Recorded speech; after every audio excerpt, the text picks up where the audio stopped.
할머니 지금 당장 도망쳐. 손녀가 제 귀에 속삭인 그 세 마디에 제 심장이 멎는 것 같았어요. 그때였죠.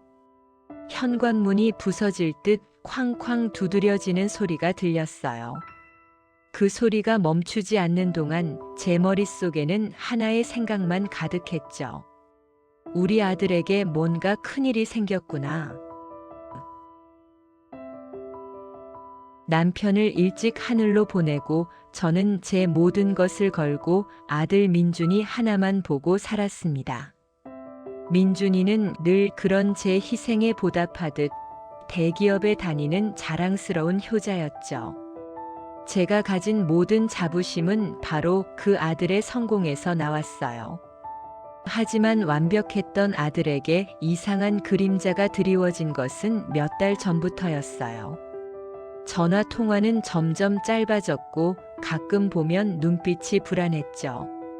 저는 일이 많겠지 하며 넘겼지만 돌이켜보니 그것이 폭풍 전의 고요였던 거예요. 결정적인 실수는 석 달 전에 발생했어요. 아들이 회사 일 때문에 잠깐 필요하다며 인감도장과 신분증을 달라고 했을 때 저는 아무 의심 없이 건네주었죠. 설마 내 아들이? 하는 엄마의 헛된 믿음이 결국 저의 전 재산을 벼랑 끝으로 몰아넣을 줄은 꿈에도 몰랐습니다. 그러던 어느 날 모든 것이 터져버렸어요. 현관문을 부술 듯 들어온 남자들은 사채업자들이었죠. 그들이 들이민 서류를 보고 저는 그 자리에서 주저앉았습니다. 아들은 저의 명의를 훔쳐 1억 5천만 원이라는 거액의 사채를 빌렸었고 제가 사는 이 집이 담보로 잡혀 있었던 겁니다. 저는 길바닥에 나앉을지도 모른다는 공포에 질식할 것 같았어요. 그때서야 저는 손녀의 속삭임을 이해했죠. 그 아이는 이미 아빠의 상황을 알고 저를 걱정했던 거예요. 저는 공포와 배신감 속에서 아들을 찾기 시작했습니다. 마지막 희망을 걸고 며느리를 만났어요. 며느리는 눈물을 흘리며 어머니, 민준이가 지금 신림동의 아주 낡고 추운 지하 새방에 숨어 지내고 있어요. 라고 조심스럽게 말해주었습니다. 저는 그 낡은 지하 새방 문을 열었습니다.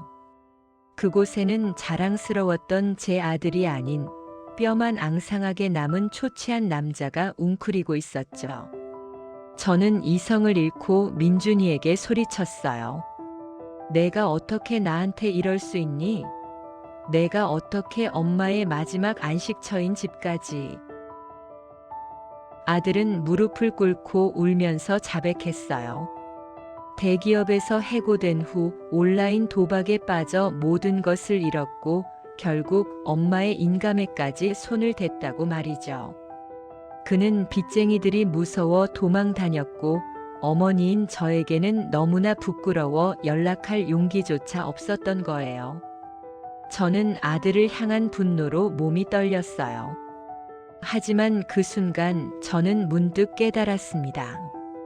제가 아들의 성공만 보았지 고통은 단 한 번도 보지 못했다는 것을.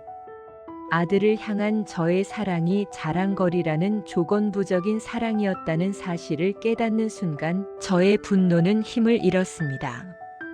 저는 더 이상 민준이를 비난할 수 없었어요.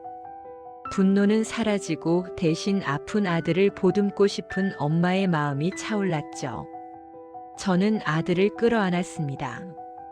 민준아, 돈은 다시 벌면 돼. 하지만 내 인생은 다시 살 수 없어. 엄마는 내 옆에 있을게. 우리 함께 이 악몽을 끝내자. 아들은 제 품에 안겨 소리내어 울었고 저는 아들을 놓지 않았어요.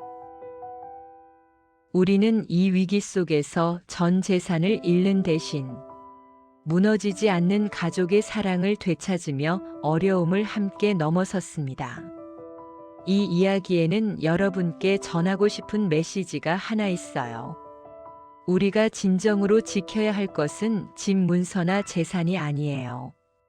이만하면 됐다 싶은 성공이 아니라 그저 지금 내 곁에 있는 아무리 불완전하더라도 내게 온 소중한 자식의 마음입니다.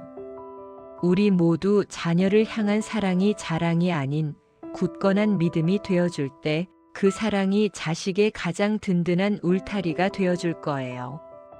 여러분은 만약 이 상황을 겪으셨다면 아들에게 어떤 말을 가장 먼저 해주셨을까요? 여러분의 깊은 생각을 댓글로 남겨주시면 서로에게 큰 위로와 용기가 될 겁니다. 오늘 이야기가 마음에 드셨다면 구독과 알림 설정도 부탁드립니다. 영상을 만드는 저에게 정말 큰 힘이 됩니다. 그럼 오늘도 좋은 하루 되시길 바랄게요. 다음에 더 좋은 이야기로 다시 만나요.